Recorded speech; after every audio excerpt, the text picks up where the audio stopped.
And வண்டி இப்போது வேறு லெவலில் பக்காவாக தரமாக இருக்குது. சும்மா அப்படி அந்த தேடிக்கிற லான்ச்னா லான்ச்சு அப்படி லான்ச் ஆகும் கைஸ். வண்டி வாங்கி எத்தனை இயர் ஆனாலும் சரி, இந்த வண்டியோட கிரேஸ், இந்த த்ராட்டிலோட கிரேஸ் மட்டும் பார்த்திங்கன்னா நம்மளை விட்டு போகாது. அப்படி முறுக்குனா அதுக்கு தகுந்த மாதிரி இன்ஸ்டண்ட்டாக ரியாக்ட் பண்ணோம். ஃபஸ்ட் டைம் எக்ஸ்பீரியன்ஸ் பண்ணுற மாதிரியே நமக்கு கொடுத்துட்ருக்கோம் கைஸ். அப்படி அந்த அளவுக்கு புல் இருக்கும்.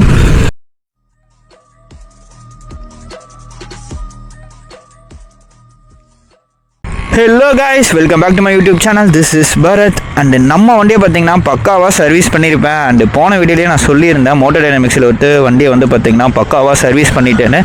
அண்டு இன்றைக்கி வந்து பார்த்தீங்கன்னா நான் சர்வீஸ் பண்ணதெல்லாம் சொன்னேன். அண்டு என்னென்ன சேஞ்ச் பண்ணேன், எவ்வளோ காஸ்ட் ஆச்சு, அந்த என் வண்டியில் வந்து பார்த்தீங்கன்னா ஒரு பிரச்சனை இருக்குன்னு சொல்லியிருந்தேன் பார்த்தீங்களா, டக்குன்னு ஆஃப் ஆகுது. அது வந்து ரிசால்வ் ஆச்சா இல்லையா அப்படிங்கிற மாதிரி நான் எதுவுமே அதுக்கப்புறம் அப்டேட்டே பண்ணல. ஸோ அதை தான் வந்து இன்னைக்கு கிளியர் அண்ட் கட்டாக உங்ககிட்ட வந்து அப்டேட் பண்ணலான்னு சொல்லிட்டு நான் வந்திருக்கேன். ஸோ வண்டி வந்து பார்த்தீங்கன்னா பக்காவாக வந்து ரெடி பண்ணி கொடுத்துட்டாங்க. அந்த மோட்டோ டைனமிக்ஸில் வந்து பார்த்தீங்கன்னா பாபுன்னு ஒருத்தர் இருந்தார். அவர் தான் நமக்கு வந்து பார்த்தீங்கன்னா பக்காவாக கிளியர் அண்ட் கட்டாக ரெடி பண்ணி கொடுத்தாங்க. அண்ட் இப்போ வண்டி ஃபுல்லாக பக்காவாக ரெடி ஆயிடுச்சு. அண்ட் இப்போ பாருங்களேன், ஸோ வண்டி ஆனாலுமே வந்து பார்த்தீங்கன்னா அந்த டெம்பரேச்சருக்கு வந்து பார்த்தீங்கன்னா தன்னை போல் வந்து ரேடியேட்டர் ஆன் ஆயிரும். நம்ம வண்டிக்கு என்னென்ன சேஞ்ச் பண்ணியிருக்காங்க, ஸோ அதுக்கு எவ்வளோ காஸ்ட் ஆச்சு அப்படிங்கிறத நம்ம பார்த்துடலாம். ஸோ வந்து இன்ஜின் ஆயில் மாற்றிருக்காங்க, அதுக்கு 1368 ஆயிருக்கு. தென் oil filter, water pump seal, thermostat மாற்றிருக்காங்க. மெயினாக அந்த தெர்மோஸ்டாட் தான் வந்து பார்த்திங்கன்னா எதுக்கு யூஸ் ஆகும்னா, ரேடியேட்டர் வந்து பார்த்தீங்கன்னா ரேடியேட்டர்லேருந்து ஆன் ஆகிறதும் ஆஃப் ஆகிறதும் அது வந்து பார்த்திங்கன்னா அந்த தெர்மோஸ்டாட் மூலியமாக தான் அந்த ஹீட்டுக்கு தகுந்த மாதிரி ஆன் அண்ட் ஆஃப் ஆகும். அண்ட் தென் கூலண்ட் ஆயில் மாற்றிருக்காங்க. அந்த ஹெட்டோட அந்த இன்ஜின் ஹெட்டில் வந்து பார்த்தீங்கன்னா லீக் ஆகுதுன்னாங்களே, அதனால் அந்த ஓரிங்கையும் மாற்ற சொல்லிட்டு அதுவும் மாற்றிட்டாங்க. ஆயில் சீல் மாற்றிருக்காங்க. அதுக்கப்புறம் கியர் ஷிஃப்ட் ஆயில் சீலு, அப்புறம் இந்த ஹோஸுங்கிறது வந்து பார்த்தீங்கன்னா ஸோ இன்ஜினுக்கும் ரேடியேட்டருக்கும் வந்து பார்த்திங்கன்னா ஒரு ஹோஸ் போகும், அதுவுமே வந்து மாற்ற சொல்லிட்டேன், வீக்காக இருக்குன்னு சொல்லி அதுவுமே மாற்றிட்டாங்க. அண்டு இது எல்லாமே சேர்த்து வந்து பார்த்தீங்கன்னா அரௌண்ட் ஒரு 3700 கிட்ட வந்தது. அண்ட் தென் லேபர் மட்டுமே இதுக்கு ஒரு 3000 போட்டிருக்காங்க. அரௌண்ட் 6700க்கு வந்து பார்த்தீங்கன்னா எல்லாத்தையுமே ரெடி பண்ணி கொடுத்துருக்காங்க. மெயினாக என்னோடய இஷ்யூ வந்து பார்த்தீங்கன்னா சால்வ் ஆச்சு. ஓவர் டெம்பரேச்சர் ஆகிட்டு இருக்குன்னு சொன்னால் பார்த்தீங்களா, அது வந்து கூல் பண்ணியிருக்காங்க. அதுக்கப்புறம் கூலண்ட் ஆயில் இல்லாமல் இருந்ததுக்கு வந்து பார்த்தீங்கன்னா எனக்கு தெரிஞ்சு இங்கே வந்து ஒரு சின்ன ஒரு கேஸ்கெட் மாதிரி ரிமூவ் பண்ணாங்க. அது வேணால் வீடியோவில் இருக்கும், அதை நான் காட்டுறேன். மேபி அதுலேருந்து தான் கூலண்ட் ஆயில் லீக் ஆகிருக்குமோன்னு தோணுது. ஸோ அவர்கிட்ட கேட்டதும் கரெக்டாக எதுலேருந்து லீக் ஆச்சுன்னு தெரியல. பட் இது வந்து இவ்வளோ லூஸாக இருக்கக்கூடாதுங்கிற மாதிரி வீடியோ எடுக்கும்போதே சொல்லியிருப்பார். அதுலேருந்து லூஸ் ஆச்சான்னு தெரியல. பட் அதுக்கப்புறமேட்டு வந்து பார்த்தீங்கன்னா அது அரெஸ்ட் ஆயிடுச்சு. ஸோ இப்போயே வந்து பார்த்தீங்கன்னா கூலண்ட் இன்னுமே இருந்துகிட்டு இருக்குது. ஸோ நமக்கு இதுலேயே ஃபுல்லாக ட்ரை ஆகவும் தான் நான் பயந்தேன். பட் இப்போ வந்து பார்த்தீங்கன்னா அதில் தான் தெரியும் நமக்கு அந்த மினிமம் லெவலில் இருக்குதா, மேக்ஸிமம் மினிமம் அந்த லெவலில் இருக்காங்கிறது அதில் தான் நம்ம செக் பண்ணிகிட்டு இருக்கணும். ஸோ இப்போ வண்டியை வந்து பக்காவாக ரெடி பண்ணியிருக்காங்க. அரௌண்ட் வந்து பார்த்தீங்கன்னா 6700 கிட்ட பில் ஆச்சு. ஸோ டோட்டலாக வந்து ஸ்பேர்ஸுக்கு மட்டுமே 3700 ஆச்சு. மேஜராக வந்து நமக்கு மாற்றினதுக்கான காஸ்ட் வந்து பார்த்திங்கன்னா இன்ஜின் ஆயில் ஆப்வியஸாக 1400 கிட்ட ஆச்சு. அதுக்கப்புறமேட்டு வந்து பார்த்தீங்கன்னா நமக்கு கூலண்ட் ஆயிலும் டாப் கவரிங் அதுவும் மாற்றிருக்காங்க, அது அரௌண்ட் 250 கிட்ட ஆச்சு. ஸோ இது வந்து ஸ்பேருக்கானது. அண்ட் லேபர் வந்து பார்த்திங்கன்னா அரௌண்ட் 3000 கிட்ட போட்டு 6700 கிட்ட வந்து பில் ஆச்சு. ஸோ வண்டியை அதுக்கப்புறமேட்டு வந்து பார்த்தீங்கன்னா எந்த இஷ்யூவும் இல்லை. ஆனால் அந்த ஒரே ஒரு இஷ்யூ சொன்னால் பார்த்தீங்கன்னா ignition coil. So ignition coil கதைக்கு வருவோம் நம்ம. ஆக்சுவலி வண்டியை அந்த அழுத்தடிச்சு ஆஃப் ஆச்சுன்னா வந்து இக்னிஷன் காயில் ப்ராப்ளம் தான்.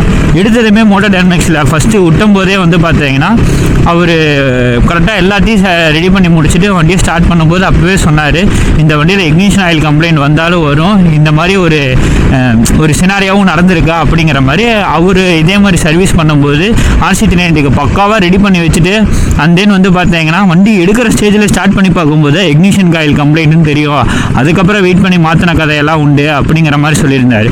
ஸோ நம்ம வண்டிக்கு வந்து பார்த்தீங்கன்னா அந்த ப்ராப்ளம் வராதுன்னு நினச்சிட்டு இருந்தேன் கரெக்டாக. ஏன்னா நான் ரெடி பண்ண அந்த சினாரியா சொல்கிறாரு. ஸோ நமக்கு அது வராது, வந்தாலும் என்ன பண்ணுறதுன்னு தெரியலன்னு யோசிச்சுட்டு இருக்கும்போது அதே மாதிரி ரெடி பண்ணி முடிச்சாச்சு.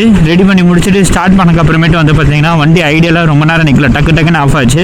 ஸோ உங்களுக்கு அதே கதை தான். இக்னிஷன் காயில் மாற்றிக்கிறீங்களா நான் போய் கேட்டார் நம்மக்கிட்ட. கேட்டுட்டு சரி எதுக்கு இருங்க, வேறு ஏதாவது இக்னிஷன் காயில் இருக்கான்னு செக் பண்ணுறேன்னு சொல்லிட்டு செக் பண்ணிட்டு இக்னிஷன் காயில் இருக்குன்னு சொல்லி ஸ்டார்ட் பண்ணார். ஒர்க் ஆச்சு. ஸோ இதுக்கப்புறம் நீங்கள் மாற்றணுன்னா உங்களுக்கும் அதே தான், கொஞ்சம் லேட் ஆகும் அப்படின்னாரு. சரி ஓகே இருக்கிறத கொடுத்துருங்க நான் பார்த்துக்கலான்னு சொல்லிட்டு அப்போதைக்கு ஒரு இக்னிஷன் காயில் இருந்தது, அதில் வந்து நமக்கு ரெடி பண்ணி கொடுத்தாங்க. அண்ட் தென் அதை ரெடி பண்ணிவிட்டு நாங்கள் வந்து பார்த்திங்கன்னா வாட்டர் வாஷு அப்பயும் அவர் சொன்னார் வாட்டர் வாஷ் பண்ண வேணாம் அப்படின்ட்டு. நானும் சரின்னு சொல்லிட்டு வாட்டர் வாஷ் பண்ணல. பட் ஸ்டில் வந்து அங்கங்கே அந்த ஒரு டஸ்ட்டு மட்டும் இருக்கும் பார்த்தீங்களா, அதுவும் ரியர் டயரில் டஸ்ட் எடுத்துகிட்டு அண்ட் தென் இன்ஜின் கீழே இருக்கிற கார்டில் டஸ்ட் எடுத்துகிட்டு அந்த மாதிரி டஸ்ட் எடுக்கும்போது அதுக்கு தான் வந்து பார்த்திங்கன்னா கடைசியாக வந்து வாட்டர் வாஷ் பண்ணுச்சு. அதுவும் ரியருக்கு தான் மெயினாக ஃபோக்கஸ் பண்ணி பண்ணுச்சு. அதில் ஏதாவது பட்டுருச்சா இல்லை என்ன கதைன்னு தெரியல, ஆனால் வேறு லெவல் நான் ஸோ அதில் ஏதாச்சும் ப்ராப்ளமா இல்லை என்னன்னு தெரியல. பார்த்தீங்கன்னா திருப்பி எனக்கு வந்து இக்னிஷன் காயில் பிரச்சனை கொடுக்க ஆரம்பிச்சிருச்சு. டைம் வந்து பார்த்தீங்கன்னா அரௌண்ட் 5 PM. ஸோ இதுக்கு மேலே சரி ஓகே இக்னிஷன் காயில் மாற்றிடுவோம் வெயிட் பண்ணலான்னா அங்கே பக்கத்தில் இருக்கிற எல்லா பிரான்ச்லேயும் அடையாறுலையும் கேட்டோம், அப்புறம் ஈசிஆர் அந்த ரேஞ்சிலையும் கேட்டோம், எங்கேயுமே எந்த கேடிஎம்லேயுமே வந்து பார்த்தீங்கன்னா இக்னிஷன் காயில் ஸ்டாக் இல்லைன்ட்டாங்க. ஸோ வேறு வழியே இல்லை அப்படின்னு சொல்லிட்டு தான் நான் எடுத்துகிட்டு வந்தேன். வரும்போது வந்து பார்த்தீங்கன்னா வண்டி அப்பப்போ அடைச்சு ஆஃப் ஆகிட்டு தான் இருந்தது. சரி ஓகே நம்ம இதை வந்து சீக்கிரமாக வந்து நம்ம மாற்றிடணும், நெக்ஸ்ட் டே இக்னிஷன் காயில் தானே பக்கத்தில் யாரையாவது கொடுத்து மாற்றிடலாங்கிற ஒரு ஐடியாவில் தான் நான் வீட்டுக்கு எடுத்துகிட்டு வந்தேன். வீட்டுக்கு எடுத்துகிட்டு வந்துட்டு ஒன் டே அதுக்கு அடுத்த டே வந்து என்னால் தொடவே முடியல, கொஞ்சம் ஒர்க்குங்கிறதுனால. அந்த அதுக்கு நெக்ஸ்ட் டே வந்து பார்த்தீங்கன்னா நான் வண்டி எடுக்கும்போது அந்த கம்ப்ளைண்ட்டே வரல. இப்போ வரைக்கும் வந்து பார்த்தீங்கன்னா வண்டி அடைக்கவே கிடையாது. ஸோ என்ன மிராக்கிள் நடந்தது அப்படின்லாம் தெரியல. ஒரு வேளை ட்ரை ஆனக்கு அப்புறமேட்டு பக்காவாக ஒர்க் ஆகிட்டு இருக்கான்னு தெரியல. இப்போ வந்து பார்த்தீங்கன்னா அந்த இக்னிஷன் காயில் கம்ப்ளைண்ட் வரல. ஸோ அது வரைக்கும் வண்டி வந்து பார்த்தீங்கன்னா ஓகே. அண்ட் வண்டி இப்போது வேறு லெவலில் பக்காவாக தரமாக இருக்குது. சும்மா அப்படி அந்த தேர்ட் கியரில் லான்ச் அப்படி லான்ச் ஆகும் கைஸ்.